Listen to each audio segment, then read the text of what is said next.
Unit 7, Crownland Building, number 851, EDSA, corner Mother Ignacia Avenue, Quezon City. At maya-maya pong konti, makakapanayan po natin ang ating mga kaibigan from Taguig. Ito, sa lungsod ko po ito. Lungsod ng Taguig.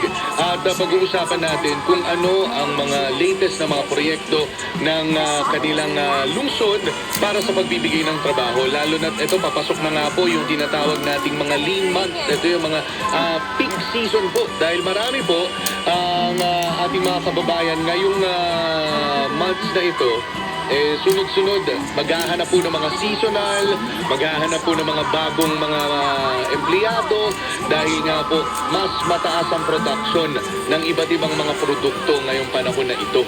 Kaya yan po ang pag-uusapan natin. At higit sa lahat ay magpapasok din po tayo ng mga reports ng iba pa nating mga Radyoman in Action dito sa ating programa. Okay ba tayo doon?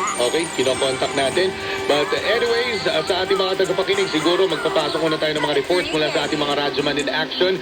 Kaya huwag kayong maglilipat, ha?